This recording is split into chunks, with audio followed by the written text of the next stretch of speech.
Además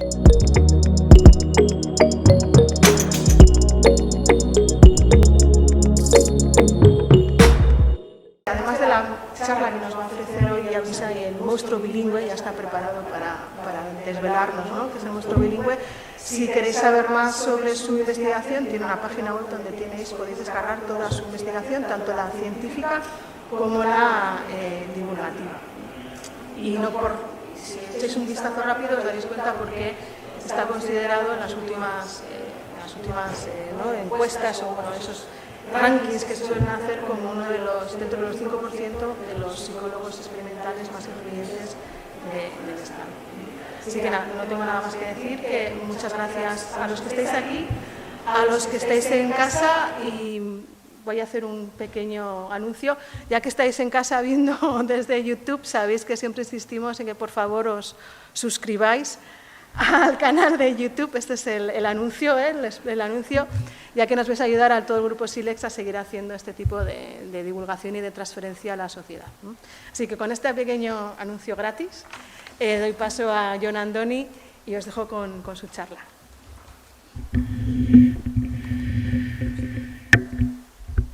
Es que ricasco, Iraide, muchas gracias. Si te gusta, dale al like, te falta decir. ¿Me escucháis bien? Supongo los de aquí sí. Esto es nota a pie de página, desde allí no se ven los GIFs, entonces yo que vosotros me pondría por aquí. A los que están en casa lo van a ver mucho más cerca. Bueno, es un placer estar aquí, hacéis un trabajo excelente, un trabajo que tiene una notoriedad mucho más allá de Zaragoza, mucho más allá de Aragón, llega a toda España el trabajo que hacéis de divulgación lingüística. Es fantástico y es una envidia sana ver esto y no poder participar. Por suerte me habéis dejado un huequito, entonces me siento un poquito más parte de vosotros y orgulloso por ser una esquinita de algo que está siendo muy grande. O sea, que enhorabuena por el trabajo que hacéis, que está llegando no solamente a YouTube, a Twitter, sino que medios de todo tipo se está haciendo eco del trabajo que hacéis de divulgación. Y recordar a todo el mundo que si no hacemos divulgación, la ciencia que hagamos, pues poco sentido va a tener. Al final la ciencia está estupenda para poblar la Wikipedia o los artículos o las revistas científicas, pero bien llamado literatura científica. No estamos como para leer todo el día porque tenemos días muy ajetreados. Si alguien nos lo cuenta en pildoritas y nos lo sabe contar bien, seguramente ese mensaje llegue y consigamos que la sociedad vaya cambiando gracias a los hallazgos científicos. Lo hemos visto muy claro con el tema del COVID. Al final, una necesidad social ha puesto una cadena científica en marcha a una velocidad nunca antes vista para encontrar una solución que de inmediato se ha implementado en la sociedad. Ojalá todo fuera así. Es cierto que en ciencia vamos un poquito lentos, pero con la ayuda de gente que hace ciencia y divulgación, o solo ciencia o solo divulgación, estamos consiguiendo que, bueno, pues hoy gente que no tiene por qué estar aquí ha decidido ceder unos minutos de su tarde-noche para acompañarnos a hablar de multilingüismo. O sea que gracias. Y a los que están en casa también, muchas gracias. Hablar de multilingüismo para mí es un poco contar mi historia o mi relación con la ciencia. Hablo del maravilloso mundo del multilingüismo, del bilingüismo, para mí términos sinónimos, ya sé que bi es dos, multi no necesariamente son dos, pueden ser más, pero todo lo que voy a decir cuando hable de bilingüismo, pensad en multilingüismo también y a la inversa. Cuando yo entré en todo esto, lo que encontraba eran muchos debates abiertos en la literatura sobre si los bilingües muestran ventajas, desventajas, etcétera, y me gustó. Entonces, pues bueno, empecé a dedicarme a esto. Lo primero que uno hace es ir a los cientos y cientos de artículos que hay, de los que te pasan tus profesores, tus mentores, empiezas a leerlos, a ver si pones un poco de orden. Además, trabajas en grupo, que está muy bien eso de hacer aprendizaje cooperativo, y nos ponemos un poco las pilas. Acabas rompiéndote básicamente la cabeza porque no encuentras una solución al problema inicial después de haberte leído tropocientos artículos, y entonces vuelves al principio y vuelves a discutir con tus amigos de si hay una ventaja, no hay una ventaja bilingüe, etcétera. Y esto ha sido el devenir de la ciencia cognitiva del multilingüismo en los últimos años. Hemos llegado a un punto en el que nos estamos dando cuenta de que hemos vivido una montaña rusa de experiencias, hablando de lo bello, bonito que es el multilingüismo, a veces poniendo en solfa algunos efectos que se han encontrado, cuestiones de milisegundo arriba, milisegundo abajo, cuando realmente a la sociedad esto le puede importar más bien poco. Estamos aquí para decidir ¿Qué debemos hacer? Y ese qué debemos hacer se hace en conjunto con la ciudadanía, viendo los problemas que la sociedad tiene y cómo tratamos de resolverlos juntos. La escuela tiene más de una lengua, por ley. ¿Cómo gestionamos esas lenguas dentro de la escuela? Bueno, pues para eso estamos los científicos también. Además de para hacer ciencia teórica, tenemos que hacer ese salto de transferencia y esa ciencia aplicada, aunque ciencia básica y aplicada son un poco conceptos arcaicos, pero tenemos que llegar a la gente, ¿vale? Y os puedo asegurar que desde que he cambiado el foco a entender que esto no es tanto de discutir sobre ventajas o desventajas, sino de vivir un juego científico para intentar mejorar la sociedad, pues el viaje es muchísimo más divertido en esta montaña rusa. Así que yo os animo a toda la gente que esté interesada en hacer ciencia sobre multilingüismo a dar ese paso porque realmente merece la pena. Monstruos, no vosotros, o sea, monstruos. Si buscáis en Wikipedia o en el diccionario de la lengua española qué es monstruo, lo que nos sale son cosas como seres híbridos que pueden combinar elementos humanos, animales y necrológicos, así como tamaño anormal y facultades sobrenaturales, o un ser que presenta anomalías o desviaciones notables respecto a su especie. Y eso es lo que llamamos monstruo. Hay algunas palabras que he resaltado porque el título de la charla es el monstruo bilingüe. Tenemos que entender si detrás de los bilingües hay alguna característica que los pueda o nos pueda hacer ser llamados monstruos. La charla tiene 3 focos, no partes, pero focos por lo menos. Vamos a explorar este monstruo mirando su parte más humana, lo que comparte con cualquier otro ser, digamos, no multilingüe, cuáles son sus facultades sobrenaturales o algunas de ellas y por qué tiene ciertas anomalías en el comportamiento o disfunciones, especialmente en el campo de las emociones. Vamos con lo primero y la primera pregunta es si debemos considerar a los bilingües monstruos o no. Creo que estamos todos de acuerdo aquí que para una charla puede valer, en términos más o menos jocosos lo compro, pero es un poquito peyorativo, ¿no? Pensar que una persona, por el hecho de hablar más de una lengua o de comunicarse en más de una lengua, sea un monstruo. Pero es que hace unos años había gente que pensaba cosas así. Yo os pongo aquí unas capturas de algunos literales, traducidas del inglés simplemente, de algunos artículos o textos en los que decían: el crecimiento intelectual y espiritual de un niño bilingüe no es el doble, sino la mitad, en comparación con uno monolingüe. ¿Vale? Estamos hablando de 1820, así se entendía el concepto del niño bilingüe. 1926, hablar más de una lengua es el factor principal para causar retraso mental. ¿Vale? Pues vaya concepción del multilingüismo tenían. No sé si hemos evolucionado mucho o no, pero la siguiente diapositiva sí que os presenta un camino, un recorrido que va desde 1964 hasta mucho más cerca, 2006, en el que diferentes estudios cogen bilingües de diferentes combinaciones de lenguas y les pasan pruebas de personalidad, en una lengua o en otra de las que hablan perfectamente. Y los resultados de todas las pruebas lo que vienen a decir es que su personalidad, sus rasgos de personalidad, son diferentes en función de en la lengua en la que están respondiendo el cuestionario. Es decir, tienen un poquito de 2 cabezas en la misma o 2 mentes en la misma cabeza. Esto es un poco raro, porque en el fondo estamos hablando de la misma persona y cuando hablamos de los rasgos de personalidad deberían ser, pues bueno, propios de la persona, ¿no? Y de la persona en su totalidad, no tanto dependientes de que se me haya preguntado en inglés, en castellano, en euskera o como sea.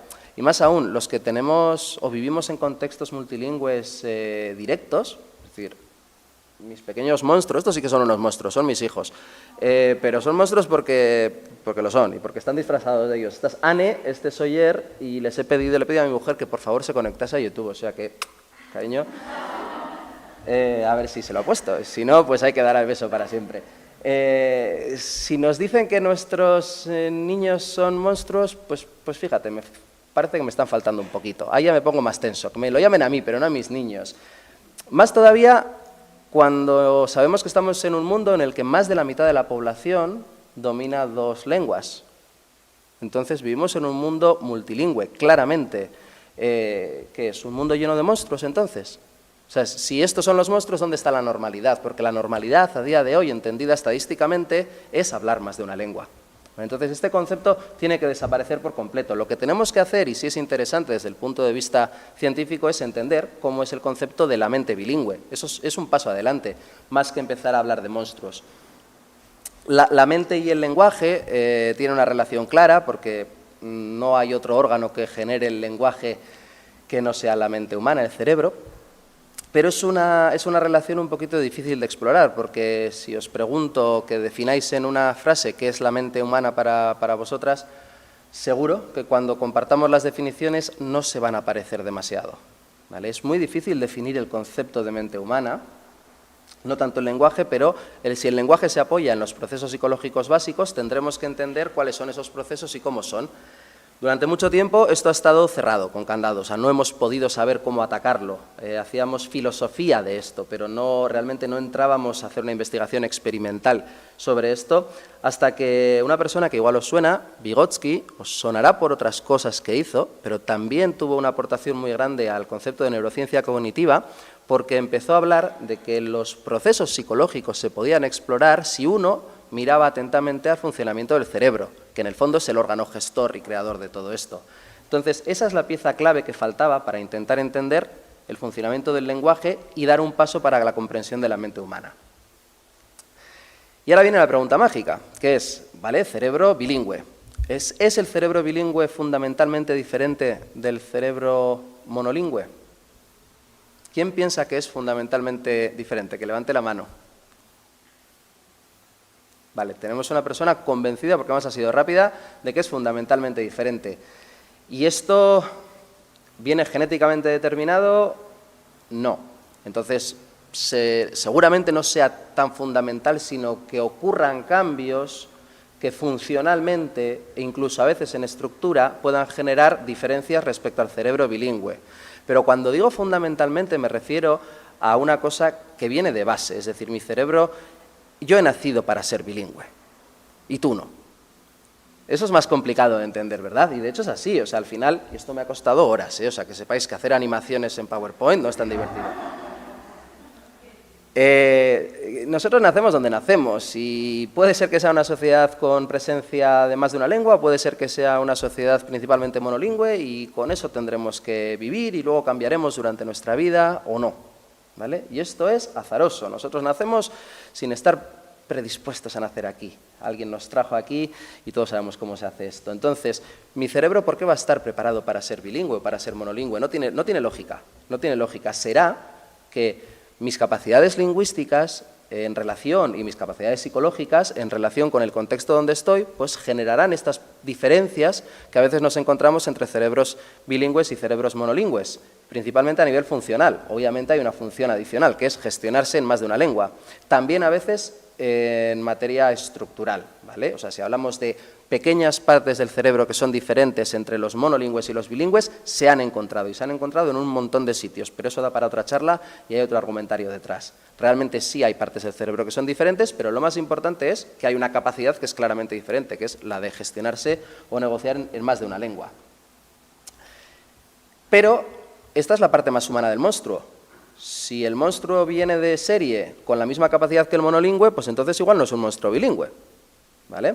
¿Y cómo gestionamos he puesto aquí el control del léxico, pero no es tanto del léxico, sino de cualquier estructura que forma parte de las diferentes lenguas? ¿Cómo no metemos la pata al hablar? ¿Por qué yo estoy controlando bastante bien el inglés o el euskera que pueda conocer para mantener esta sesión en castellano? Bueno, pues hacemos pequeños malabarismos lingüísticos, usamos las pelotas que tocan en este momento y las otras las tenemos apartadas, intentamos que no nos interfieran. Y para eso utilizamos un área del cerebro que es el área frontal, en concreto la parte prefrontal, que es donde reside las capacidades atencionales, principalmente, no solo, pero principalmente relacionadas con el control y con el control de lenguas también, ¿vale? Al final recurrimos a mecanismos que tenemos para controlar cosas y las aplicamos al control de las lenguas. Vamos a hacer un ejemplo de dominio general que se llama, que es cosas que no es lingüístico, para ver qué es esto de control ejecutivo. La gente que está en casa lo puede intentar también, no les vamos a ver, pero a vosotros os veo. Es una tarea súper sencilla para hacer a las 8 menos 5 de la tarde. Si vemos un cuadrado azul, levantamos la mano derecha. Si vemos un círculo rojo, levantamos la mano izquierda. Es tan sencillo como eso. No hay trampas, no hay cuadrados rojos ni círculos azules, ¿vale? Tan sencillo como esto. Entonces, simplemente os pido que por favor lo hagáis. Y voy pasando. ¿Vale?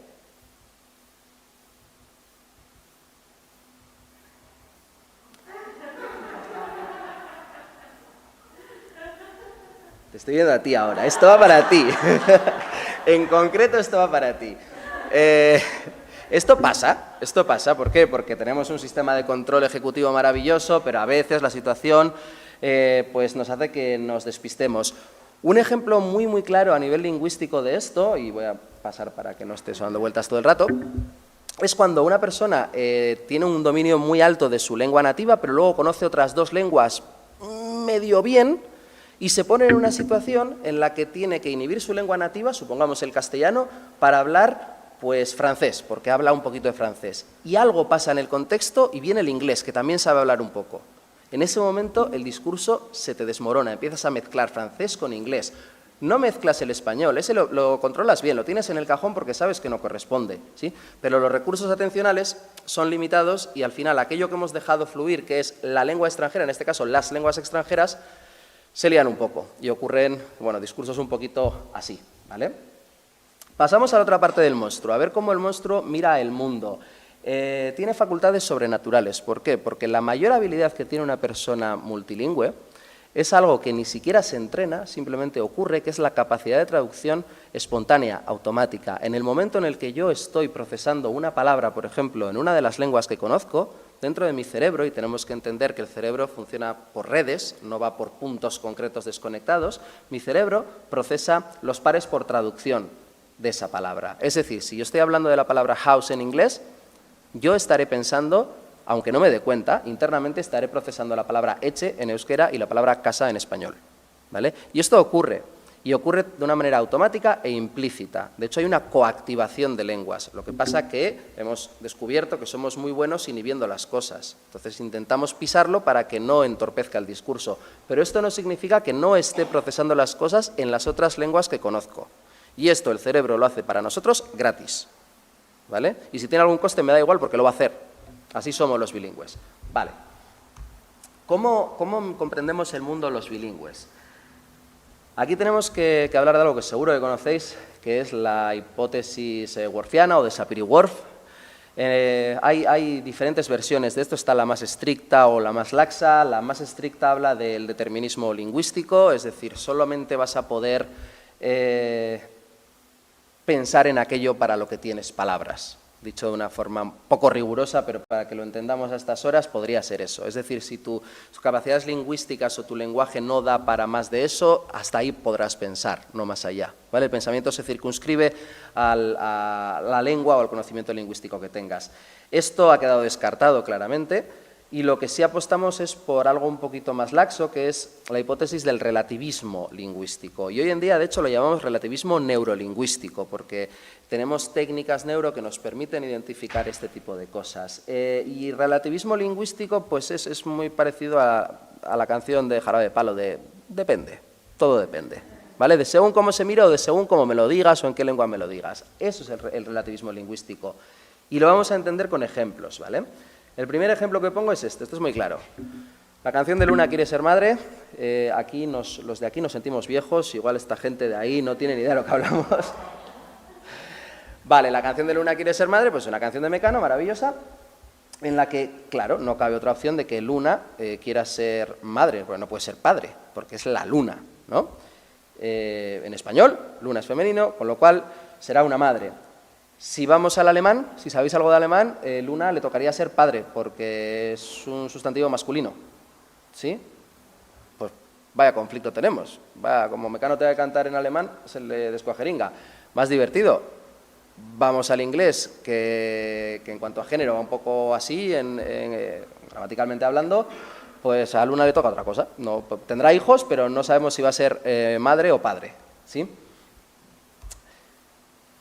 Esto del género es una cosa de las primeras que se estudió en la mente bilingüe y esta capacidad de procesar las cosas, o sea, el género en la otra lengua. ¿vale? Y cómo esto nos interfiere. Os voy a poner como ejemplo un paradigma de interferencia clásico, que es el de dibujo-palabra. Imaginad que os pongo una imagen, en este caso un perro, y la tarea que tenéis que hacer es muy sencilla. Tenéis que decir lo que es, y decís perro, ya está, tan sencillo como esto. Sobreimpuesto se escribe una palabra, ¿vale? Te dicen, da igual lo que leas, tú no te preocupes, tú fíjate en la imagen. Claro, pero es que somos lectores expertos. ¿Os suena la prueba de Stroop? Eso de los colores escritos en el color rojo escrito en tinta azul y estas cosas. ¿Por qué? Porque lees. Porque lees. Nadie te ha pedido que leas, te han dicho que digas en qué color están escritos. Pero como somos lectores expertos, vamos y nos fijamos. Aquí nos ocurre lo mismo. Una situación clásica. Imagínate que el perro está acompañado de la palabra pelo. ¿Sí? Pues coincide.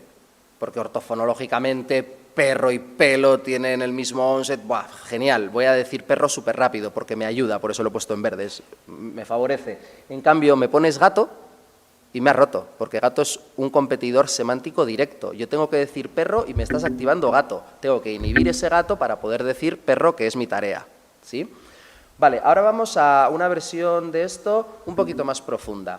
Tenemos que decir guante, y guante viene acompañado de tienda o de caballo. Recordad que estamos hablando de género gramatical, entonces nos damos cuenta de que tienda es femenino, entonces es incompatible con guante porque sería el guante y la tienda. En cambio, caballo es masculino, al igual que guante también lo es. ¿Sí? Lo que ocurre es que la gente va más rápido, dice más rápido guante, cuando la palabra que está sobreimpuesta comparte el género gramatical. O sea, es una característica que cogemos muy rápido en tiempo. Lo procesamos sin darnos cuenta y nos ayuda incluso en este caso. ¿Qué ocurre con los bilingües?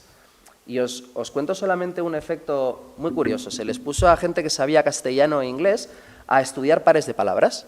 Dice, mira, tienes que aprender pares como house y bike o house y train, ¿vale? Y luego te voy a hacer un examen. Te voy a preguntar, cuando yo te diga una, tú me dices la otra, ¿sí?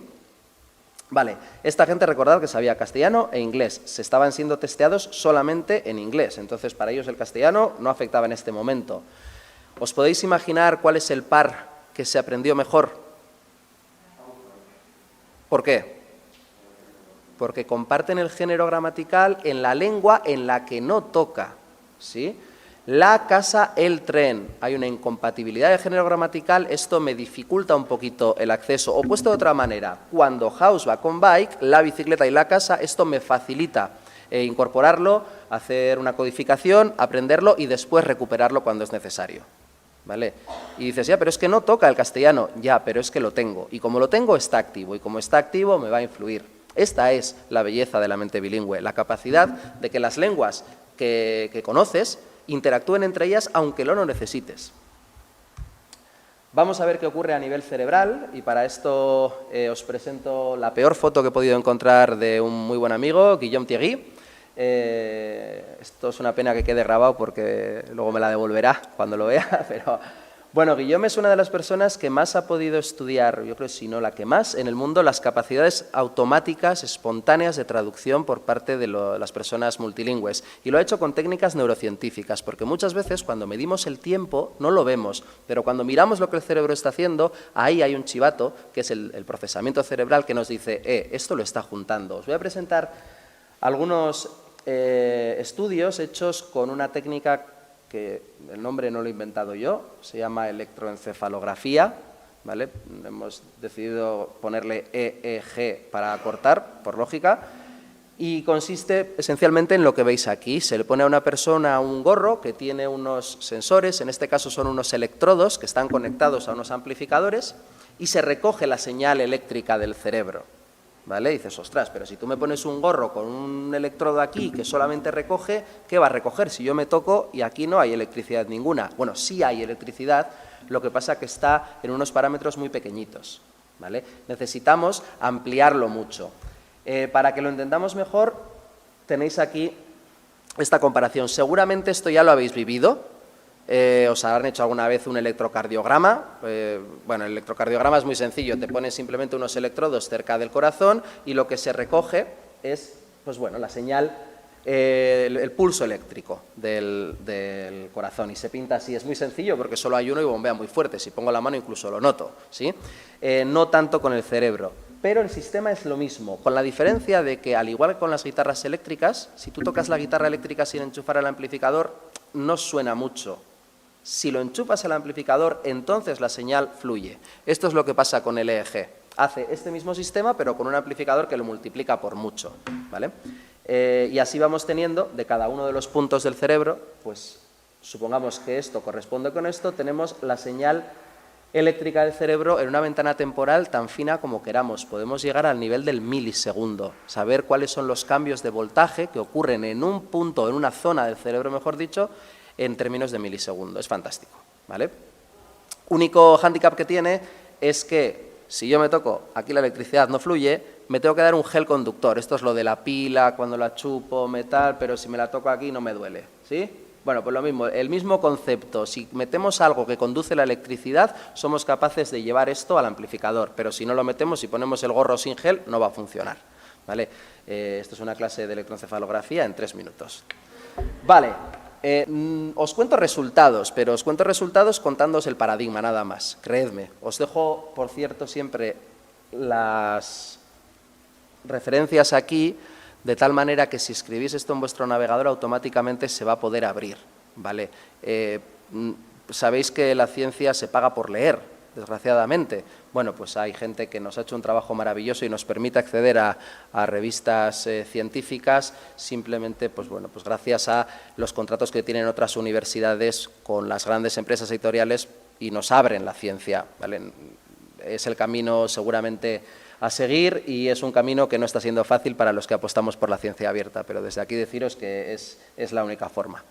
Imaginemos un paradigma en el que nos van a presentar 3 cosas, y nos dicen, oye, la última de las cosas me tienes que decir si va relacionada con las 2 anteriores o no. La primera y la segunda siempre relacionadas. Y de repente viene una tercera y te pregunto, ¿tiene relación sí o no? Fácil. Entonces, tenemos cosas como una lechuga, una zanahoria y una patata. Pues sí.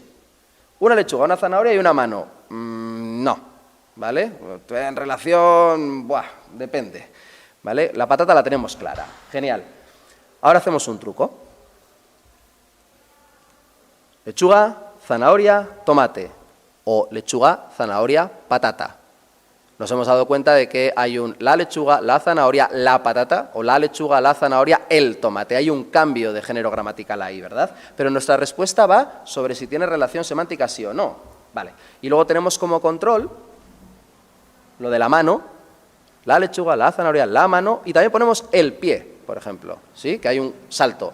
Recordad, en cualquier caso, aquí tenemos que decir que no tiene relación, porque ni el pie ni la mano tienen relación directa con los vegetales que hemos visto. Bueno, pues lo que se ha encontrado es que hay un procesamiento del género gramatical automático que hace que nuestro cerebro agrupe de alguna manera la patata con la mano y la respuesta sea bastante más parecida en comparación a el tomate y el pie, ¿vale? Porque aunque no toque, estamos procesando el género en la otra lengua que conocemos, ¿sí? Mirando más allá del género, este estudio es muy curioso, es casi anecdótico, porque no se pueden hacer muchos estudios de este tipo, porque tampoco tenemos tantísimas palabras que den este juego, pero pensad en inglés un momentito. Esto que tenemos aquí es a cup of coffee, ¿no? Una taza de café. Esto que tenemos aquí es a mug of coffee, es una taza de café. Esto es a glass of water, o sea, es un vaso de agua, y esto es glass of wine, una copa de vino. O sea, qué curioso que para un inglés estos dos se dicen igual y para un español estas dos se dicen igual, pero justo en la otra lengua no. El experimento os lo podéis imaginar, ¿no? Cogemos a bilingües, les ponemos a decidir a ver si las cosas son diferentes, entonces les presentamos taza, taza, taza y luego un taza mac, tazón. Y cuando esa gente en su otra lengua, esas palabras se dicen igual, las identificaba como las mismas. Y dices, pero si físicamente es diferente, ya, pero mi cerebro está procesando que en la otra lengua eso se dice igual. Y esto me afecta en el procesamiento, aunque esté trabajando en un modo como si fuera monolingüe. Esto es importante, ¿vale? En estos experimentos nunca se les pone en un juego bilingüe a las personas, se les pone como si estuviesen haciendo un trabajo en la lengua única en la que están. Otro tipo de efectos curiosos. Vamos al tema de los colores.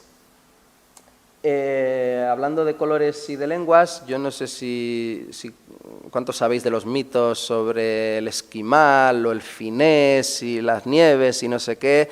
Bueno, realmente sí es cierto que en finés, por ejemplo, se encuentran hasta más de 40 palabras muy cercanas al concepto de nieve. No es la palabra nieve dicha de 40 maneras, sino que tienen un nivel de finura mucho mayor que el que tenemos nosotros para definir pues agua-nieve, o agua con la nieve un poquito más gordita, o agua que ya está cayendo la nieve pero congelándose hacia cristal. Bueno, pues todo eso tiene sus propias palabras, ¿vale? También dicen, y esto Iradia lo sabes, que los vascos, por alguna razón desconocida, no teníamos color verde, esto lo he oído más de una vez.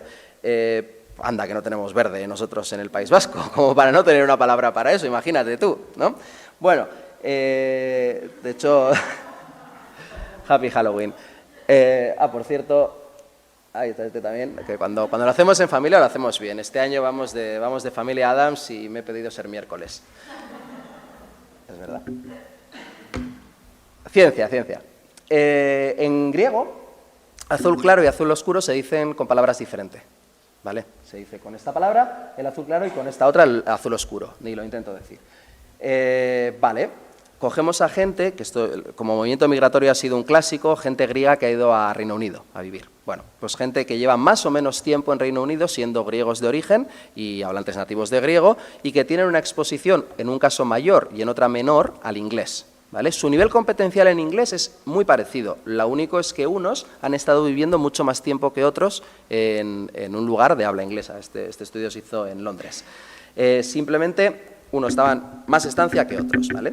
Y lo que se hizo fue ver si eran capaces de discriminar correctamente entre las tonalidades del azul, el azul oscuro y el azul claro, que al principio para un griego es transparente. ¿Por qué? Porque encima tienen hasta palabras diferentes. Lo que se encontró es que a medida que estaban más tiempo los griegos viviendo en Reino Unido, esta capacidad de diferenciación entre el azul oscuro y el azul claro se difuminaba. Seguían identificando lo que es azul claro y lo que es azul oscuro, pero de manera menos taxativa, menos bestia, menos clara. Y esto es porque en inglés es blue. Luego puedes hablar de tonalidades y de saturación del azul, ¿sí? Pero es blue.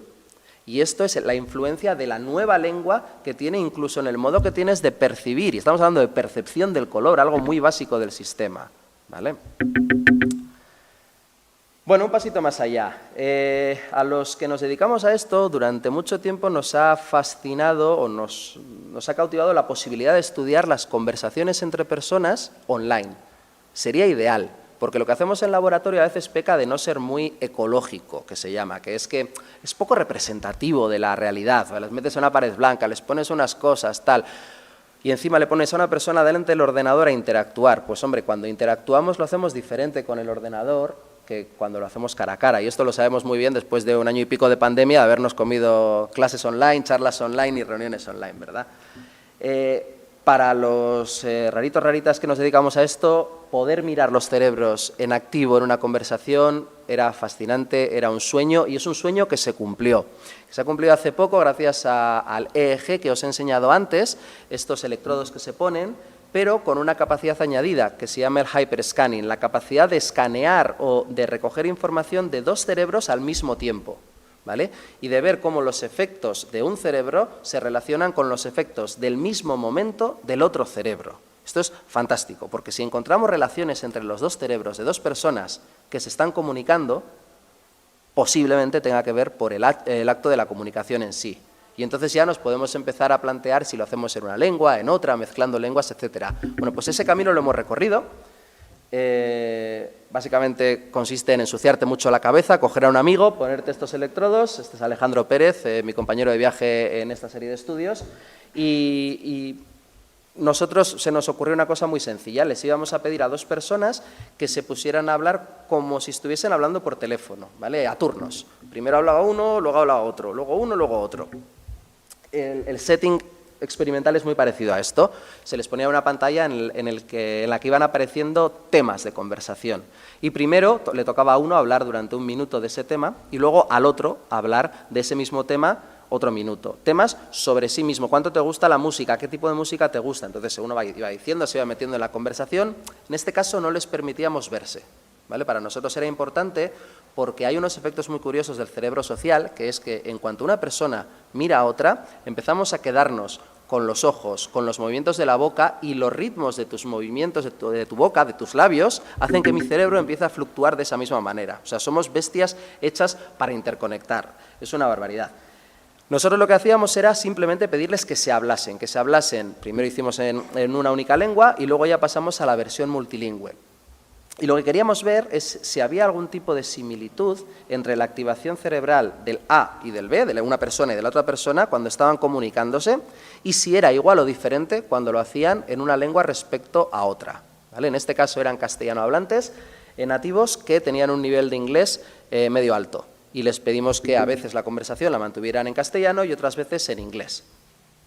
Vale.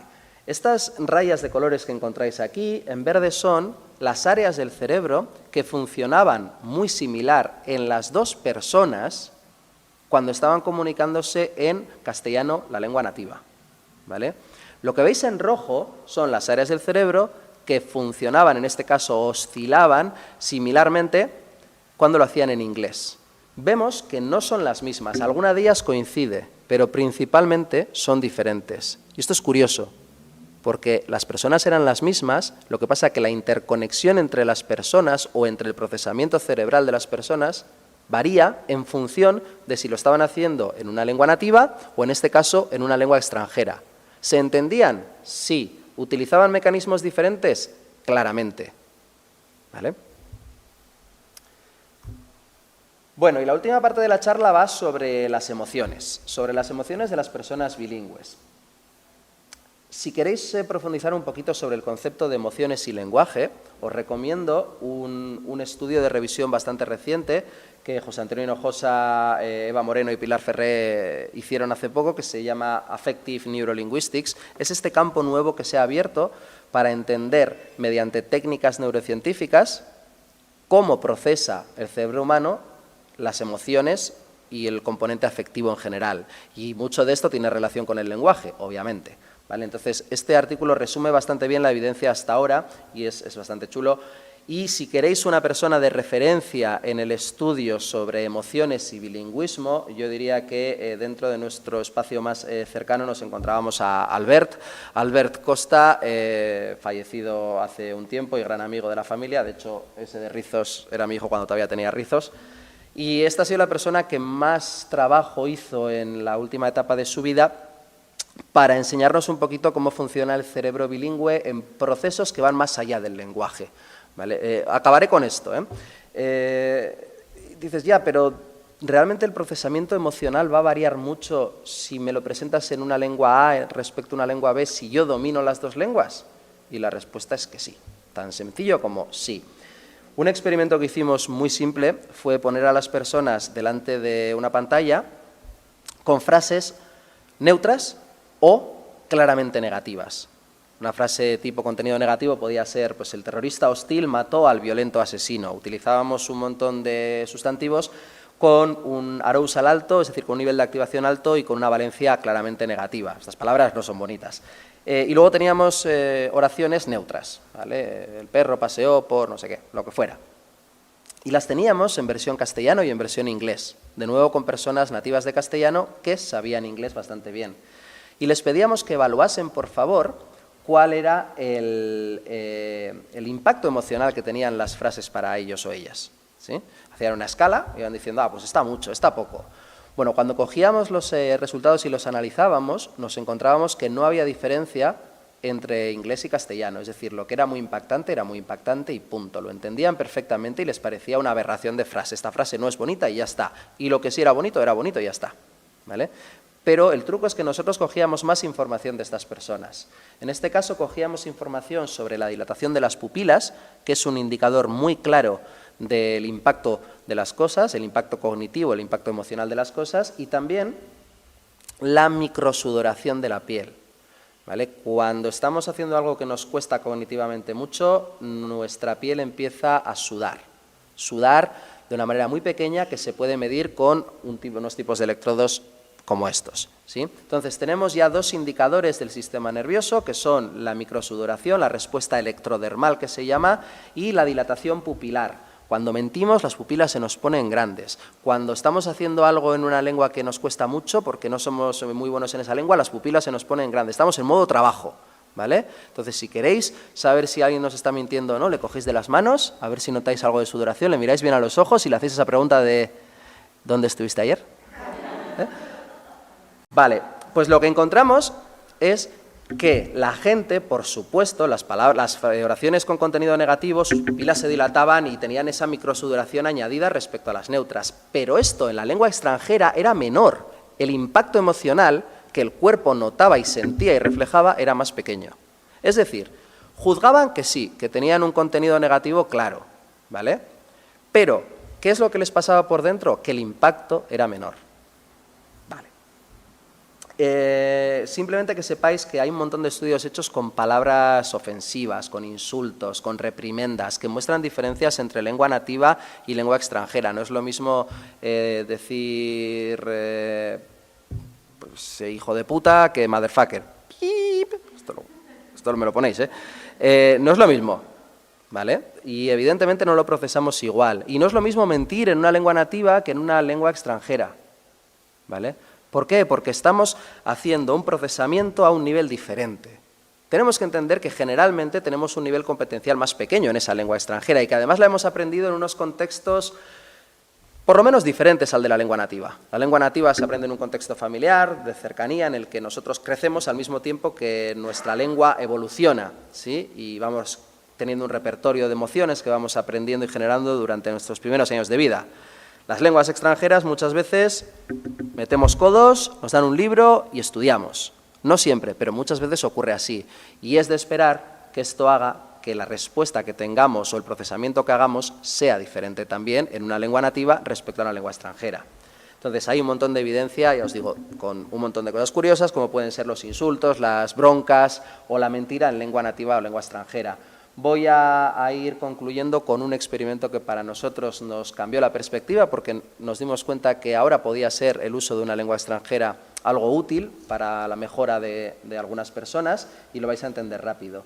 Es una serie de experimentos que se focalizan sobre el procesamiento del miedo en una lengua nativa o una lengua extranjera. Y para esto tenéis que entender, aunque lo conocéis de sobra, lo que es el condicionamiento en psicología. Como en una situación determinada, por ejemplo esta, un elemento que aparentemente es un estímulo neutro pasa a ser un estímulo condicionado. Y esto lo entendemos, ¿sí? En cuanto yo veía que mi madre levantaba la zapatilla así, Kaisoama, levantaba la zapatilla así, yo ya sabía lo que iba a pasar, o por lo menos me lo temía y yo cambiaba mi conducta. Esto es lo del perro de Pavlov y la saliva con la campanita, bueno, pues lo mismo pero con la zapatilla, ¿sí? Vale, entonces si ves la zapatilla, cambia de conducta. Vale, estupendo. Esto fue seguramente porque a mí me cayó la zapatilla en algún momento, entonces lo aprendí gracias a eso. Pero es que no es necesario, la gracia de todo esto es que no es necesario que te caiga el zapatillazo. Te lo pueden decir, es la instrucción verbal al miedo que se llama, que tiene un poder bestial y muchas veces lo hacemos sin darnos cuenta. Es esa amenaza que hacemos, aunque luego no cumplimos. Imaginad un setting experimental en el que aparecen cuadrados que pueden ser o azules o amarillos en la pantalla y tienes, tu tarea es muy sencilla, cuando veas el cuadrado, da igual el color que sea, tienes que contar regresivamente desde 10 a 0, 10, 9, 8, 7, 6, tal, ¿vale? Cuando termines aparecerá otro nuevo cuadrado del mismo color o de otro y tendrás que hacer la misma tarea. Pues hasta aquí todo perfecto, no tenemos mucho misterio. Te ponen estas cositas así en las manos que tú no sabes muy bien de qué va la película y te dicen, ¿sabes esto que te estoy conectando? Sí, pues mira, cuando el cuadrado sea amarillo, a veces vas a recibir una descarga eléctrica. Es una descarga eléctrica que, no te vamos a engañar, es molesta, ¿vale? Doler, bueno, es molesto, ¿vale? Y vas a recibir unas cuantas durante el experimento, no demasiadas, entre 3 y 5. ¿Vale? Y en cualquier momento, cuando el cuadrado amarillo esté en la pantalla, si el cuadrado está azul, tú tranquilo, que no recibes nada. La persona te mira diciendo, ajá. Todo esto con consentimientos informados en los que se les dice que son libres de abandonar la sala en el momento que quieran. Y la gente por 15 euros es capaz de hacer de todo. No perdimos ni un participante. Bueno, les pones toda esta película. La gracia de este experimento, de la instrucción verbal al miedo, es que jamás se da ningún tipo de descarga. Estos cables lo que hacen es recoger lo que os he dicho antes, la respuesta electrodérmica. No están enchufados a ningún cacharro que tire ataques de no sé qué, ¿vale? Entonces, esta gente creía que le podían dar las descargas y es muy gracioso porque encima terminas el experimento, le preguntas, le haces el debriefing de, oye, ¿qué? ¿Cómo te lo has pasado? ¿Qué has hecho? Y, pues sí, pero la primera me ha dolido. Entonces, vale, estás para probar tú, sí. Bueno, el caso es que nunca, y es importante que tengamos en la cabeza esto, que nunca recibían ningún tipo de descarga, simplemente creían que la iban a recibir y os podéis imaginar, cada vez que sale un cuadrado amarillo, nuestro cuerpo reacciona de una manera de alerta, alerta, alerta. Esta alerta, ¿cómo se mide? Pupilas así, sudoración, ya mal, ¿vale? Pues esto es lo que medíamos. Las pupilas, no somos muy creativos, medimos siempre lo mismo. Lo único que hacíamos era pedirles a algunos que lo hiciesen en castellano y a otros en inglés. Fíjate tú que lo difícil que es contar de 10 para abajo en inglés, o sea, por complicación no es, ¿vale? Pero es lo suficiente como para ponerles en un modo de procesamiento de lengua extranjera. Lo que encontramos es que en ambos casos el cuerpo reaccionaba diciendo, ojo, que el amarillo puede doler. Entonces había un mecanismo de alerta que hacía que se incrementase la dilatación pupilar, que las pupilas se pusiesen más grandes y que sudásemos más en estas condiciones, pero la gracia es que había una diferencia cuantitativa entre esa magnitud del miedo medida en la lengua nativa o en la lengua extranjera. Sentían menos miedo, es decir, reaccionaban de una manera más suave en la lengua extranjera que en la lengua nativa. Solo contando en inglés de 10 para abajo. Es suficiente eso para meterte en un contexto de procesamiento de lengua extranjera y para que tu nivel emocional cambie, o por lo menos en este caso, baje, ¿sí? Y acabando ya con los procesos de tomas de decisiones, y esto no son experimentos que hemos hecho nosotros, yo lo que quiero que sepáis es para qué hacemos este tipo de cosas. Lo de medir la respuesta electrodermal o la respuesta pupilar en condiciones de miedo instruido, en el que les hemos enseñado, tiene una aplicación terapéutica enorme, porque hay gente que ha cogido fobias o que tiene algún tipo de trastorno postraumático que ante un evento su cuerpo se dispara, ¿vale? Está en mecanismo de alerta y necesita ir a terapia psicológica para cuidar esto. Ahora lo que hemos descubierto es que si esa persona también habla una lengua extranjera y no es extremadamente bueno en esa lengua, tal vez podamos empezar a acercarnos a ese estímulo difícil. Imagínate, yo tengo pánico a las arañas. Bueno, no quiero saber de una araña nada, pero de una spider igual empezamos a hablar, ¿vale? Entonces, podemos empezar a utilizar esto como recurso de acercarnos en terapia a un paciente. No decimos que es la solución, pero que sí puede utilizarse como un recurso puntual y en eso estamos. Pero ahora vamos a ver cómo nos engañan con esto de las lenguas desde fuera. Cómo la toma de decisiones en una lengua nativa y extranjera es diferente y por qué esto es importante. El mundo de behavioral economics, que se llama, de la conducta económica, del análisis de la conducta económica, es seguramente el que más recorrido tenga en los próximos años y más impacto real tenga en nuestro día a día. Las cosas en el supermercado están puestas de una manera porque se sabe que somos más proclives a comprarlas. Las cosas se hacen por algo, porque alguien lo ha mirado, ¿sí?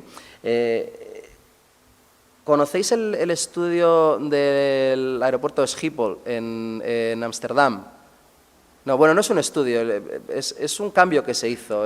A ver, os imagináis los baños de un aeropuerto, ¿verdad? Es un sitio desagradable de por sí, vale. Y el gasto económico que hay para limpiar esos baños constantemente a diario es enorme. Bueno, pues a un grupo de trabajo se le ocurrió una idea que seguro habéis visto en algún baño. Los chicos seguro que lo hemos visto, algo parecido a esto, una pegatina de una mosca, ¿sí? Y como somos así de listos, pues jugamos a apuntar. Esto funciona así, ya no damos para más. ¿Vale? Claro, si tú juegas a apuntar, pues no vas de fiesta. Entonces, seguramente la persona que esté limpiando tenga menos que limpiar. Y esto es lo que ocurrió, que se redujeron los costes, no sé en la proporción que era, esto lo podéis mirar en internet, pero de una manera descomunal, simplemente utilizando una tontería como esta, que es poner una pegatina. ¿Vale? Nos pueden manipular nuestra conducta con este tipo de análisis chiquitines que se hacen. Una pegatina ahorra millones de euros a un aeropuerto. Así de sencillo es. Entonces, ahora tenemos que empezar a entender que estamos ligeramente controlados, ¿vale? Que las cosas no son de porque sí. Y el ejemplo de la lengua que más me gusta es el del asco, el de la repugnancia. Hay sensaciones y emociones casi universales. El asco es una cosa que a través de culturas se parece bastante. No es idéntico, pero se parece bastante. Y ahora, los que estáis aquí, os pregunto que me digáis alguna cosa que os da asco. Y decídmelo en voz alta, por favor, porque estoy un poco... ¿La pera te da asco? Vaya, contigo no puedo jugar. Más. El vómito. Vale, a ver. La pera ahí me has matado, ¿eh? O sea, te reconozco que no me lo esperaba. Cuando tú preguntas a mucha gente, y no solo a ella, qué es lo que te da asco, lo que se encuentra no son peras, sino peras podridas, ¿vale? Por ejemplo, la comida podrida nos genera una sensación de repugnancia bastante fuerte. Lógica, por otra parte, ¿no? Porque te planteas la situación de comerte la comida, que para eso existe la comida, y dices, qué mal, tal. Los fluidos corporales, y aquí vamos al tema vómito y a cualquier otro fluido que podáis imaginaros, pues tampoco nos genera mucho placer, ¿vale? Los roedores y las serpientes también entran en esto, nos suelen dar a muchos asco. Y esto es maravilloso, los bichos, hay gente que le da asco. Y hay una cosa muy curiosa de esto, es que todo el mundo sabe que esto es un GIF, que no es una cucaracha que esté pegada ahí, pero solo ver que se mueve, a la gente que realmente le da mucho asco los bichos, esta imagen le da mucho asco, ¿vale? Bueno, hace unos años salió una noticia que ni siquiera era nueva, porque Carrefour lo hacía desde mucho antes, vendían galletas con alimentos fabricados con grillos y gusanos. En este caso eran galletas, creo que tenían bichos. Vale, pues algo gracioso. En otras culturas esto te vas a China y te lo compras porque te hace mucha gracia. Hay gente que pregunta en escuelas de negocio, no en facultades de lingüística ni de psicología, en escuelas de negocio, pregunta por cuánto te comerías una cosa o cuánto asco te da una cosa. Y a este estudio hecho por una gente que conozco, fue muy simple. Les decían a los alumnos, cientos de alumnos, si tuvieras hambre, ¿comerías carne artificial? Entonces tenían que decir sí, no, ni de coña, ¿vale? O beberías agua reciclada. No te daban más información, te dicen agua reciclada. Si tú te imaginas de dónde puede estar reciclada el agua, no quiero ni saberlo.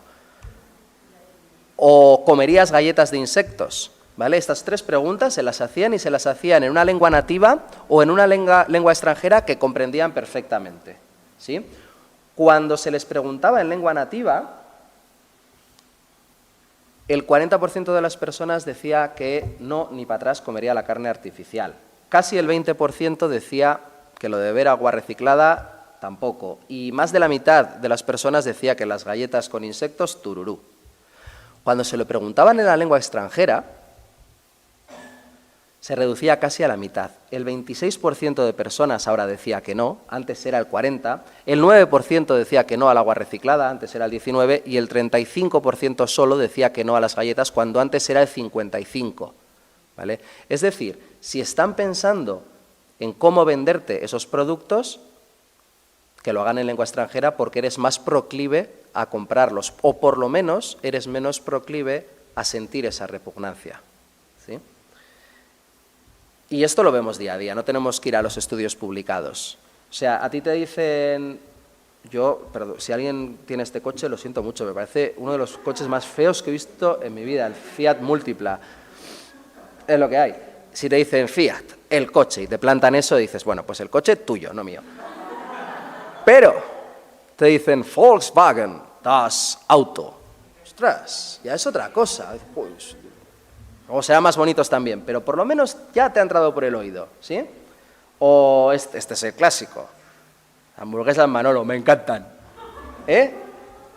Pero si te dicen lo mismo en inglés, I'm loving it, bueno, pues acaban teniendo éxito, ¿sí?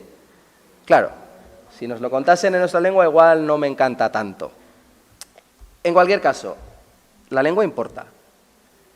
y en qué lengua me están diciendo las cosas o estoy procesando las cosas importa. Y tenemos asignaciones, roles, atributos dados a unas lenguas y a otras en función de las culturas y de las sociedades. Y entonces juzgamos a las personas de manera diferente si me están hablando en una lengua o en otra. Y esto ocurre y tenemos que ser conscientes, sobre todo para intentar controlarlo, porque no es bueno hacer un juicio de una persona porque tenga acento o porque esté hablando en una lengua diferente de mi lengua nativa. ¿Sí? ¿Y cómo hacemos frente al monstruo? Y con esto termino. Pues no hay recetas mágicas, realmente no hay recetas mágicas, pero sí deberíamos intentar apostar por una inclusión lingüística. No tanto integración lingüística, que es lo que hemos venido haciendo muchos años, dejar un espacio dentro del sistema educativo para las lenguas extranjeras encapsuladas, sino que se incluyan dentro de la vida diaria de las escuelas, que yo pueda también tener vivencias y experiencias relativamente normales, como las tendría en mi lengua nativa, en esas otras lenguas que estoy aprendiendo. ¿Sí? Un claro ejemplo fue la inclusión de la ICLE o del CLIL dentro del sistema, que es, se explica más fácil con el Science, ¿no? Te dan la asignatura de Science, que es que te dan ciencias naturales en inglés, y el contenido, pues bueno, vas aprendiendo el contenido de la propia asignatura a medida que vas mejorando en la lengua. Está bien, pero hay que sacarle más jugo a todo eso. Tenemos que apostar por la mezcla de lenguas. ¿Por qué? Porque las personas multilingües tenemos más de una lengua en la cabeza y en nuestro contexto casi diario. ¿Por qué no voy a poder yo expresarme, si tú me entiendes, en las lenguas que nos sirven como vehículos comunicativos? ¿Qué pasa? ¿Que esta es la habitación de no usar el inglés? Vaya error, ¿no? Si tú me entiendes en inglés, ¿por qué no voy a poder decirte algo en inglés? ¿Y por qué tú no me lo vas a poder devolver en castellano, por ejemplo? ¿Sí? Y ahí entramos en una cosa muy chula, que hay experiencias muy interesantes en Europa, que se llama translanguaging, que es esa habilidad, o ese sistema, mejor dicho, en el que cualquier vehículo comunicativo válido, cualquier lengua, es susceptible de ser usada siempre y cuando valga para la interlocución. ¿Vale? No hay que penalizar el uso de una lengua porque ahora no toca, porque ¿quién dice que ahora no toca una lengua? Si lo que prima tendría que ser la comunicación. Entonces, tenemos que entender que es un sistema dinámico, igual que nuestro sistema cerebral es dinámico. Nosotros no apartamos en la cabeza el castellano del inglés o del euskera. ¿Sí? Son redes que a veces una activa a la otra y tenemos que intentar que no nos entorpezca. ¿Y por qué tenemos que intentar que no se meta en el discurso? Porque está activa. ¿Vale? Y en la realidad sería bastante bonito ver activo ese multilingüismo en todos los sitios donde pudiéramos. Acabo diciendo que la relación entre lenguas y emoción, pues en la lengua nativa es muy estrecha, obviamente, porque hemos generado el repertorio emocional a medida que hemos ido creciendo en el contexto familiar. Las lenguas extranjeras muchas veces se aprenden de otro modo diferente, entonces la relación con el componente afectivo-emocional es más frágil, es diferente, y que tal vez mediante sistemas mixtos, sistemas que permitan la alternancia de lenguas, o esto que os comentaba del translanguaging, un sistema real de inclusión lingüística en la que cualquier lengua puede participar en la conversación, consigamos recuperar ese lazo afectivo-emocional e igualar los componentes afectivo-emocionales a través de lenguas. Y acabo con una frase que, aunque está muy manida y se ha visto muchas veces, me sigue pareciendo maravillosa porque resume muchos años y muchos cientos de miles de euros gastados en investigación. Y es que si le hablas a una persona en una lengua que entienda, tus palabras van a llegar a su cabeza. Pero si le hablas en su lengua, vas a llegar a su corazón. Esto resume perfectamente la hora de chapa que os he metido, ¿sí? Y lo dijo Nelson Mandela, que seguramente lo hubiese dicho mucho mejor cualquiera de nosotros. Muchísimas gracias.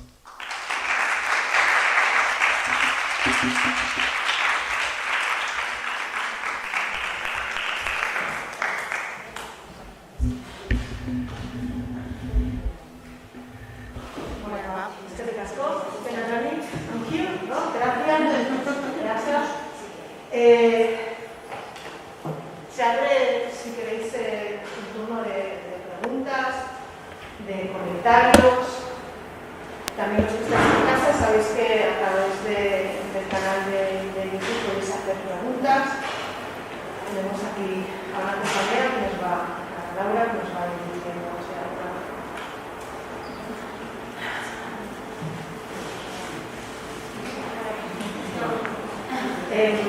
No sé si la repito o en alto o no. La repites. La repito bien.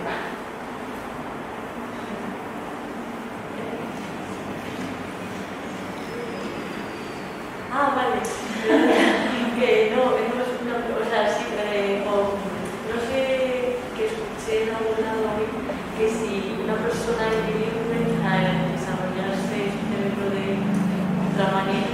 como que podría afrontar las enfermedades degenerativas, enfermedades de tamaño con el Alzheimer.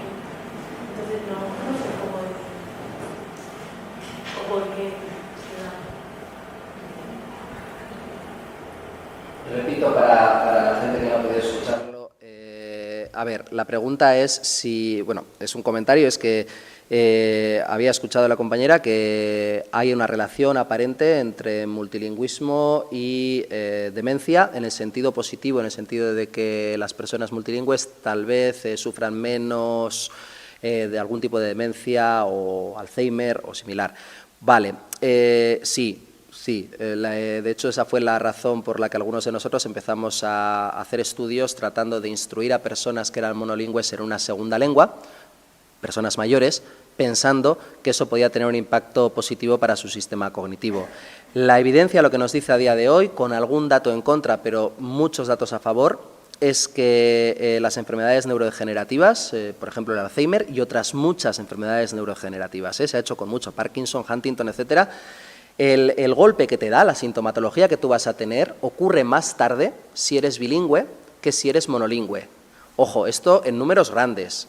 Justo si coges a dos personas no tiene por qué ocurrir con esas dos personas, pero estadísticamente sí se ha encontrado que hay una demora de en torno a 4,5 años, 4 o 5, por ahí anda, en la aparición de los primeros síntomas de las demencias en las personas bilingües respecto a las monolingües. Tienes 4 o 5 años de margen, porque luego la enfermedad no te da más golpe, no te da más duro, ¿vale? Es decir, es una pequeña coraza que te dura 4 o 5 años más. Bienvenido sea.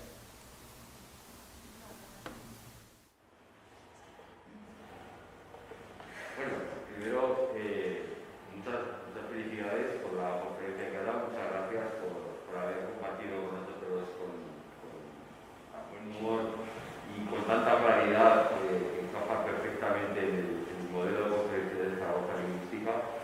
Y yo tenía una pregunta. De alguna forma, has mencionado en algún momento un dicho que se le suele atribuir a Carlomagno, que era que la persona que hablaba dos lenguas tenía dos almas. Y no es esa visión contradictoria con la evidencia que has presentado, que se aparece ahora de que en realidad las diversas lenguas que habla una persona forman un sistema único, un sistema de conocimiento único, no dos sistemas distintos que no se relacionan, sino que están implicados expresamente. Reformulo, intento simplificar. La cuestión es, o se le atribuye a Carlomagno que una persona con dos lenguas pues era casi una persona con dos almas. Y si ese postulado no va un poco en contra de la evidencia que demuestra que hay una interrelación muy fuerte entre las lenguas, no tanto que estén separadas en bloques, sino que hay un sistema multilingüe como tal. Creo que las dos cosas son ciertas. Primero, la evidencia que demuestra que hay una transferencia y una coactivación entre las lenguas está ahí y es innegable, existe esto y existe en el momento en el que yo estoy hablando, las otras lenguas están activas y me influyen en mi discurso, pero también cuando hablamos de sistemas, del cómo estoy, y dentro del sistema tenemos que incluir el modo en el que he aprendido la lengua, el contexto de uso de las lenguas, ahí nos encontramos diferencias que son, por ejemplo, las que, ¿por qué me comería la galleta más veces si me lo propusieran en inglés a que si me lo propusieran en castellano, ¿no? Y es porque realmente hay un sistema de toma de decisiones que está afectado seguramente por, uno, el coste de procesar algo en una lengua que es diferente de la nativa, que eso ya implica un coste cognitivo, porque hablar en una lengua que no es tu lengua nativa, pues te va a costar, esto es lo que hay. Y además, el modo, posiblemente, en el que he aprendido o he adquirido esa lengua. Una confluencia de eso hace que yo esté en un modo de trabajo diferente. No significa que tenga otra alma diferente, sino que en ese momento, para esa decisión, los factores que pesan son la dificultad, la disfluencia cognitiva que se llama, causada por la dificultad de acceso al contenido lingüístico, el cómo lo he aprendido, etcétera. Entonces, sí hay un poquito de dos almas, pero no debemos entender el concepto de alma como Carlomagno lo proponía, sino más trivial, toma de decisiones.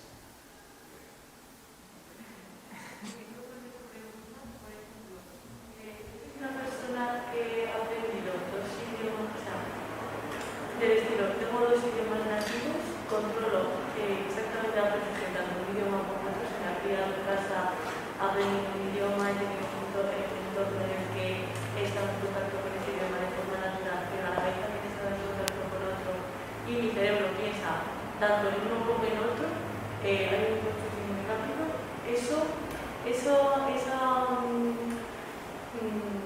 Lo de las emociones, de que mis emociones cambian depende de si estoy con un idioma u otro, también ocurriría en personas así. La pregunta es si esto es extrapolable, porque yo he estado todo el rato mencionando la distinción entre lengua nativa y lengua extranjera, conscientemente. La pregunta de la compañera es si esto es extrapolable a una persona, por ejemplo, que tiene dos lenguas nativas o que es bilingüe de cuna, ¿no? Que ha nacido en un sitio en el que hay una cooficialidad o por lo que sea en su casa se hablan dos lenguas. No es extrapolable. Los estudios hasta el momento lo que vienen a demostrar es que la gente que habla desde pequeña, desde nacimiento, dos lenguas, funcionan a ese nivel como si fuesen monolingües. Es decir, al final lo que estás haciendo es, has incorporado el repertorio lingüístico de ambas lenguas en un contexto familiar cargado de emociones, etcétera, etcétera. ¿Vale? Entonces, ahí no se encuentran estas disparidades de toma de decisiones. Sí se ha hecho con gente, por ejemplo, que es bilingüe de cuna, castellano-euskera, y que ha aprendido inglés luego en un contexto académico o escolar. Y resulta que entre el castellano y el euskera no se encuentran diferencias, pero sí entre estas dos respecto al inglés.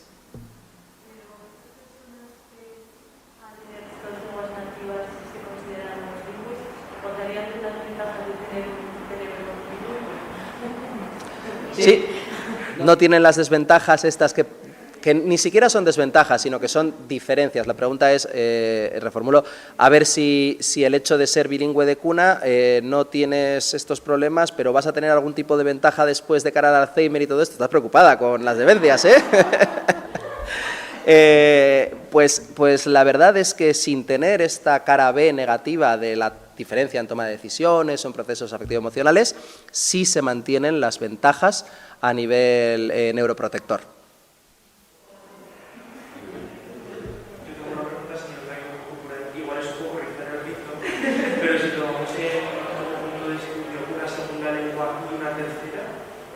Dejando de lado la lengua nativa, tú obviamente vas a tener un conocimiento más pleno de la segunda lengua, simplemente por el hecho de que la has aprendido antes, en la tercera que vas a tener menos tiempo de aprendizaje.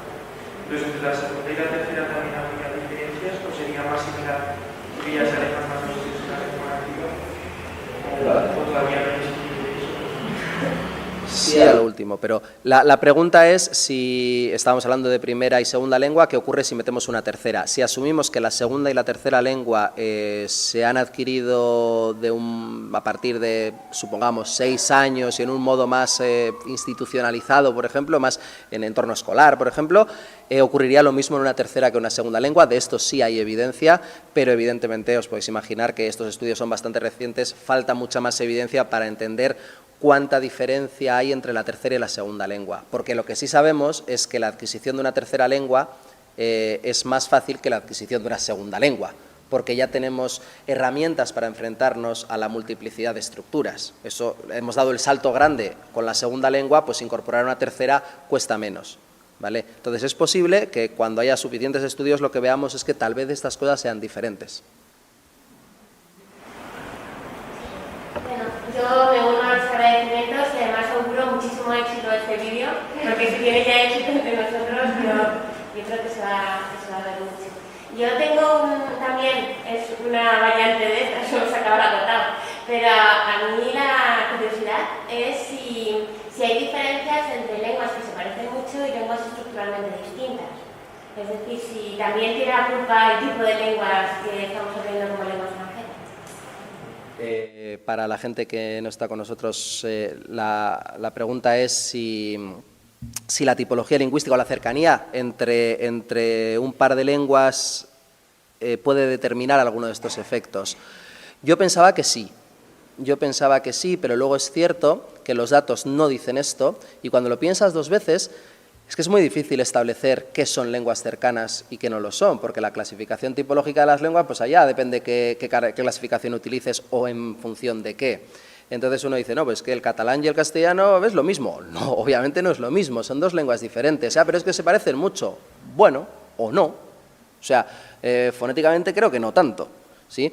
Y el euskera y el castellano, pues lo mismo, pues es que estructuralmente, gramaticalmente, ojo, cuidado, ¿no? Al final lo que nos encontramos es que en tanto en cuanto sean lenguas, si las interpretemos como lenguas, tendrán sus efectos, ¿vale? Otra cosa es cuando hablamos de dialectos, cuando hablamos de cosas que están mucho más próximas y son pequeñas variaciones. Ahí en las variedades dialectales no siempre se replican los mismos efectos que en el bilingüismo, solamente a veces, ¿vale? Pero en lenguas, cuando hablamos de lengua constituida como tal, sí se replican los efectos. Siguiendo el tema, yo soy bilingüe y es verdad que mientras estaba, castellano ruso, y yo soy rusa de nacimiento. Entonces, y mientras dabas la charla, que también quiero felicitarte porque estaba reflexionando en mi propio caso, porque claro, cuando me convertí en bilingüe, por cierto, que sí que he notado, no sé si es por el sol de España o por el mismo hecho del lingüístico, ha mejorado mi salud. Como la electroencefalografía esta, a mí me han hecho de pequeña por problemas de salud. Entonces, y luego, pues fíjate que no sé si es una coincidencia o podría ser un caso de estudio, pero es cierto. Y también me ha cambiado el carácter, porque el idioma ruso y el idioma, los idiomas romances, que es totalmente distinto, bueno, el hablar, el expresarse y el carácter también cambia, y he notado un cambio radical. Y ahora voy a mi país como más extranjera. Sí. Yo creo que sí que son estudios muy interesantes y deberían seguirse. Sí. Muchas gracias. La compañera lo que dice es que ella es nativa de Rusia y habla ruso nativo, y desde que llegó a España se encuentra un poco mejor de salud. Y que además reporta que le ha cambiado el carácter, en este caso, a más abierto. Ajá. Esta última parte es seguramente la más importante, porque lo otro puede ser anecdótico, o sea, puede haber muchos factores, ¿no?, que te lleven a esa mejora de salud. Lo que sí hay que tener en cuenta es que el multilingüismo en sí es algo positivo para el sistema neurológico, ya lo hemos visto. De aquí no tenemos que sacar la conclusión de que por tanto hay que bilingualizar al mundo o recetar el multilingüismo, porque no es así. O sea, al final tiene que tener un fin comunicativo, no el aprender por aprender. También hacer sudokus ha resultado ser bueno, hacer ejercicio aeróbico es maravilloso, una dieta sana es muy buena. Entonces no tenemos por qué empujar por el camino del multilingüismo, pero sí tenemos que entender que cuando esto ocurre, en vez de ser malo, es positivo, ¿vale? Vamos a la última parte, que es la que más me interesa, y es el proceso de aculturación. Es ese proceso en el que tú te has venido a vivir a un nuevo sitio, te sientes parte de ese sitio, interactúas con esa realidad, y al final hay un proceso de inclusión. Es decir, tú eres un miembro, un agente más activo dentro de este sistema castellano parlante, ¿sí? Esto te afecta a ti. Y, por supuesto, cuando tú vuelvas a otro sitio te vas a llevar esa afección, ese cambio te lo vas a llevar contigo. Esta es la forma real en la que muchos efectos de los que hemos estado presentando aquí tal vez puedan cambiarse. Mi relación con el inglés es la que es profesional, ha sido aprendida siempre en un entorno escolar, etcétera. Pero ¿qué ocurre si de repente construyo una familia en la que mi pareja es de habla inglesa, con mis niños me relaciono en inglés y vivo en un sitio de habla inglesa? Pues es más que probable que todos estos efectos muten y cambien hacia un native-like, hacia el efecto casi como lo sentiría un nativo. ¿Por qué? Porque estoy teniendo experiencias de aculturación, ¿vale? Y es lo que un poco te está pasando a ti, y en el fondo eso es el multilingüismo efectivo, ¿no? No tanto el de libro y clase, sino el de vida. No, sin quitar la emoción de exámenes y nada, porque eso sí que te quita. Y cuando has preguntado del asco casi, mira, casi abro la boquita para decir que tengo una aversión al inglés. Pero no aquí, desde Moscú, que esa pijotería de inglés. La guerra fría ha hecho mucho daño. Este efecto, esta es la pregunta para ver si mi mujer sigue atenta. Pero mi mujer tiene también esta pequeña aversión al inglés, y cuando estamos en contextos en los que pues toca hablar en inglés, pues porque es un congreso internacional, estamos con amigos de fuera, etcétera, mi mujer tiene una manía maravillosa que es hacerme esto cuando le preguntan. Le preguntan a ella algo que sin duda sabría responder en inglés, sin duda, pero me pasa la pelota como que yo fuese el portavoz del gobierno.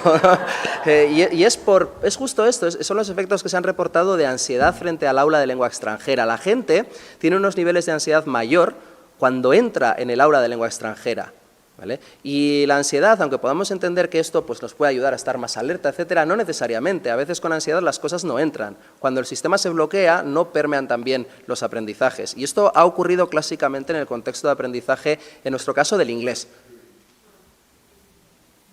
Hay una pregunta, ahora nos pasó, sí, más que nada porque hay dos, pero una ya está respondida. Bueno, la leo igual, dice magnífica charla y una preguntita hasta qué punto el monstruo bilingüe funciona igual o no, si las dos lenguas son afines, español e italiano, o si no lo son, español y turco. Y luego la otra es, si la facilidad de adquisición de una de los niños es una realidad, entonces, ¿el cerebro está hecho principalmente para comunicarse por encima de otros aprendizajes? Por ejemplo, ciencias. Gracias. Wow, la pregunta a la que no pienso responder si no es en presencia de mi abogado es si el cerebro está hecho principalmente para la comunicación y no tanto para el aprendizaje de, por ejemplo, materias concretas, ¿no? A ver, no hemos nacido para estudiar de libros, esto es obvio, ¿por qué? Porque tenemos un cerebro bastante parecido al que había muchos siglos atrás cuando no se estudiaba con libros, ¿no? Y en cambio sí había comunicación. Entonces, es bastante más plausible que nuestro cerebro esté preparado para la comunicación. Esto no significa que nuestro cerebro esté preparado para la adquisición de lenguas, no necesariamente, ¿vale? Ese salto es muy grande y este no lo puedo resolver. Sí,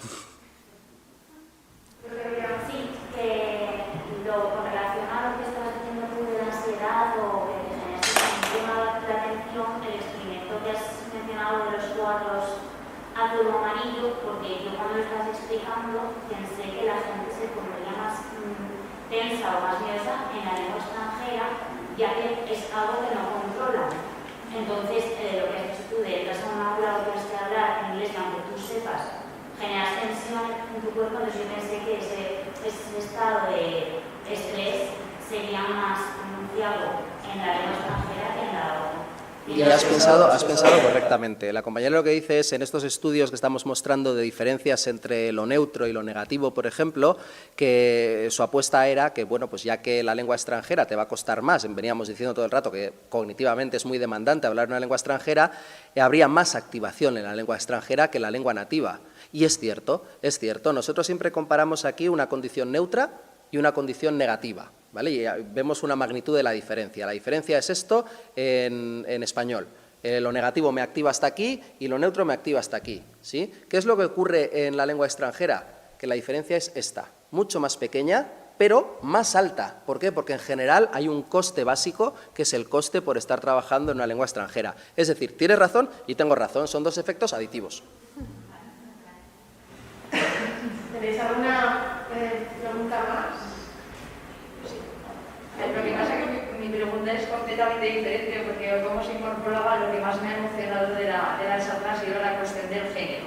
Entonces yo te quería preguntar, claro, yo soy en primer lugar, si en las lenguas que no tienen esa información arbitraria de género, el léxico estaría conectado de una manera distinta, teniendo en cuenta los resultados de activación que has hablado.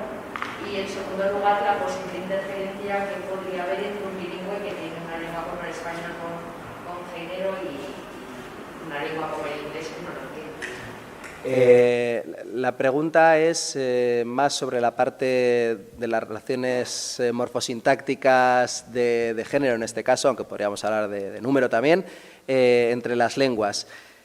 A ver, se ha hecho, todo esto se ha mirado mucho y es cierto que una persona que es hablante nativa de una lengua con marcaje de género, al aprender una lengua que no tiene esa marca, lo que hace es transferir un poco el concepto del género gramatical, juntarlo con un poco el género semántico, biológico de las cosas. A la inversa, es muy complicado. Esto es cuando tu lengua no tiene el género gramatical marcado y de repente tienes que aprender una nueva lengua que sí tiene ese marcaje, metemos la pata constantemente. O sea, esto es muy evidente. De hecho, hay grabaciones, hay mucha gente que ocurre esto. Mira, en el contexto vascoparlante, por ejemplo, gente que es nativa de euskera, que durante los primeros años de vida ha vivido en un sitio que principalmente se hablaba euskera. Euskera no tiene un marcaje de género gramatical, ¿sí? El castellano sí, entonces al incorporar el castellano al repertorio ocurren estos de pues el sartén, la sartén, cosas así, ¿no? Que te vuelves un poco así porque hasta que aprendes cuáles son las regularidades, pero esto es lo normal. Sí, y entonces sí hay esta transferencia. De hecho, hay una más gracioso todavía es la transferencia inversa. Aprendes una nueva lengua que tiene un marcaje de género diferente, el opuesto al tuyo, por ejemplo, y a veces, mediante mecanismos de atrición, lo que haces es aplicar esa regla de la lengua nueva que has aprendido a tu lengua original y dices unas cosas o piensas unas cosas que son pequeñas aberraciones en el contexto monolingüe. ¿Alguna otra pregunta? ¿En casa tampoco? Yo tengo una. Es que me ha gustado mucho el experimento de miedo. Y quería saber si, bueno, dos preguntas metodológicas. Primero, si a los que tenían que contar en inglés les daban las instrucciones también en inglés. Y el otro, ¿qué hacéis con el grupo de control? O sea, ¿qué les decíais a los, o era solamente por el inglés y no en español? Eso es. La pregunta es más a nivel metodológico, si había un grupo de control en los experimentos del miedo. No, es un diseño within subject, dentro de cada sujeto. Cada persona ve ensayos aversivos y ensayos neutros. Lo que sí hacíamos, en este caso se hizo un primer estudio en el que un grupo lo hacía en inglés, entonces todo el setting del experimento era en inglés, incluyendo las instrucciones, y otro en castellano. ¿Vale? Y luego se ha hecho un nuevo experimento en el que se han juntado las cosas. Lo que se ha hecho es poner a gente con las instrucciones en la pantalla en las dos lenguas, entonces ellos podían decidir en qué lengua lo leían y, dependiendo de una banderita, pues tenían que contar para atrás en una lengua o en otra. Los efectos, incluso dentro de cada persona, siguen subsistiendo. Lo que pasa es que son más pequeñitos, ¿vale? Porque al final lo que estás es en un modo muy bilingüe de trabajo y las cosas son menos claras, pero siguen sobreviviendo. ¿Algún otro comentario? Se ha intentado medir reacciones, por ejemplo, viendo una misma película en versión original subtitulada que con traducción. En mi caso tengo la idea de que me conmueve, me emociona más la versión en lengua original. La pregunta es si hay diferencias en una lengua original versus subtitulada. Yo lo complicaría un poco más. Yo complicaría diciendo que hay posibilidades de ver en lengua original subtitulada en la propia lengua, subtitulada en otra lengua, en lengua nativa pero con el subtitulado en lengua extranjera. Todo esto es lo que se está mirando, hay estudios publicados y de hecho parece que es uno de los mejores mecanismos para la adquisición de nuevo vocabulario, al menos. Es estar viendo algo con el subtitulado en la lengua extranjera. ¿Vale? Y es maravilloso porque al final, como somos lectores hábiles y no podemos evitarlo, tenemos dos piezas de información, la que nos entra por aquí y la que nos entra por aquí. Si tengo que apostar, yo voy a sentir mucho menos, no vamos a ir al miedo, no, vamos a ir a la risa. Me voy a reír menos en una película de risa en inglés que en castellano, yo personalmente, porque la dificultad que voy a tener de acceso a la información me va a poner en un modo de trabajo con la gota por aquí, que para cuando ha pasado el chiste, pues yo no he llegado todavía. Voy a quitar el micro para no dar opción a más preguntas. Bueno, pues muchísimas gracias a todos vosotros, los de casa, los de aquí. Por supuesto, eskerronak Jon Andoniri. Muchas gracias a Jon Andoni por esta charla. Y a todos los demás, pues a todos, ¿no? Pues nos vemos en la próxima cita dentro de un par de semanas aquí en Zaragoza Lingüística, grupo de divulgación lingüística de SILEX de la Universidad de Zaragoza. Gracias a todos.